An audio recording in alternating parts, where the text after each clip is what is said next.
Hey everyone, welcome to another English grammar lesson. Today we're going to talk about two of the most commonly confused words in English, good and well.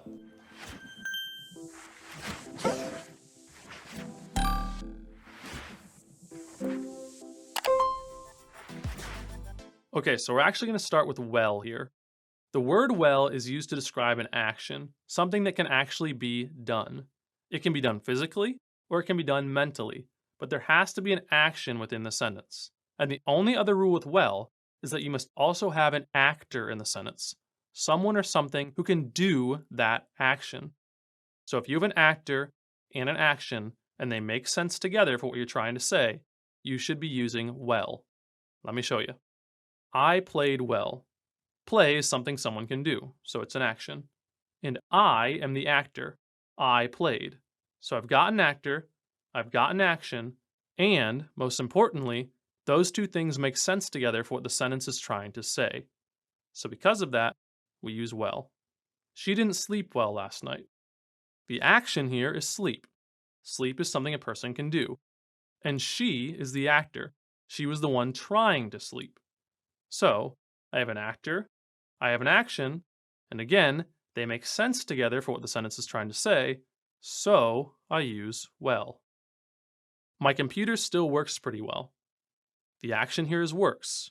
Work is something a computer can do, like it operates and stuff. And the computer is the actor. It is the thing that works. So, once again, I have an actor, I have an action, and they make sense together. So, we use well. Okay, one last example before we talk about good.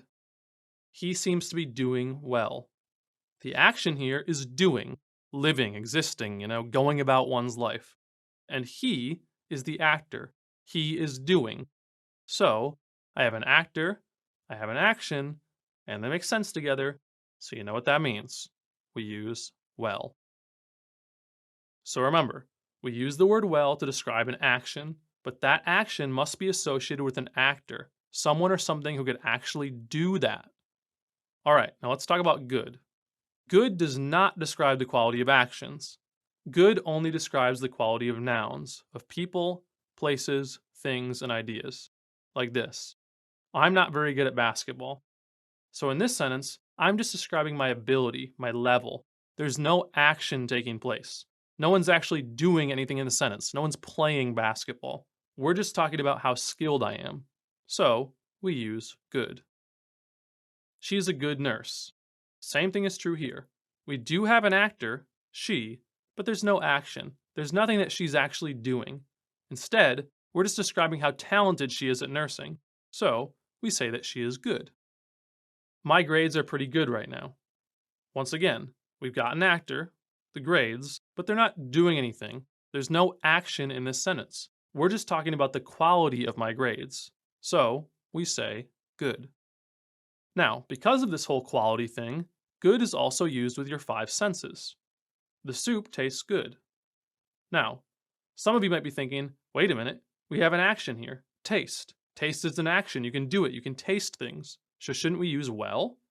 And the answer is no. Remember what we said earlier.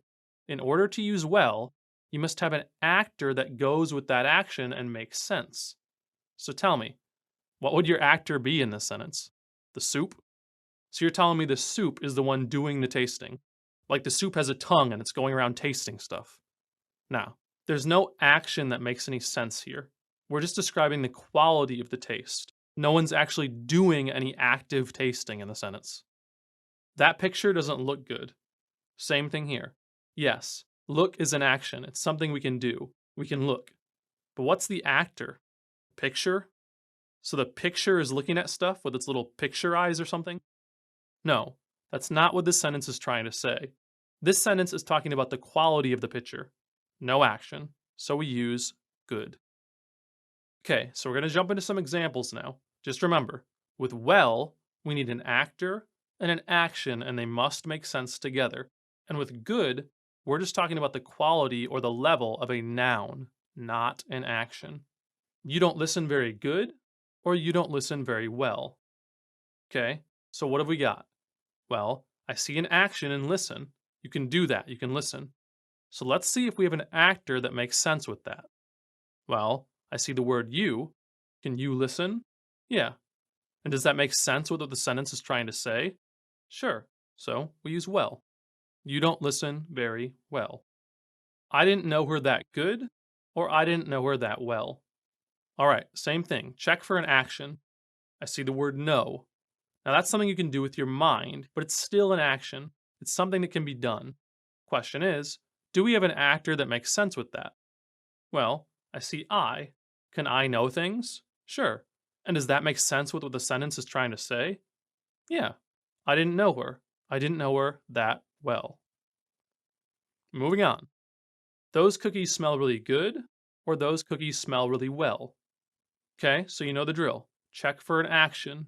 Do I have one? Yes. Smell. Smell is an action. It can be done. We can smell things. But do we have an actor that makes sense with that? Well, our only real option here is cookies. So we'd be saying that the cookies are doing the smelling, that they are the actor. Now, is that really what this sentence is trying to say? That the cookies are smelling stuff? No, probably not. We're probably just talking about the quality of the smell. So we should be using good. Those cookies smell really good. Couple more. Most people think I'm a pretty good athlete, or most people think I'm a pretty well athlete. Now, is there an action here? Well, there's think, people think, but there's no action associated with the word athlete. No one's doing anything athletic in the sentence. We're just talking about how skilled of an athlete we are. So, once again, we use good. Okay, so before we end the lesson, I want to talk about a few specific exceptions to these rules. And again, these are exceptions. They're just a few cases where the rules for good and well do not apply as normal. And these cases are feel well, look well, and am or are well. So if you are very specifically talking about health, then these constructions can work, okay?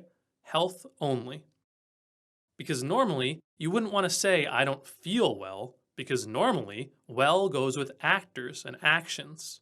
So by saying, I don't feel well, it sounds like you're saying that you're not very good at feeling stuff. And by saying he doesn't look well, it seems like you're trying to say that he's not very skilled at seeing or noticing things.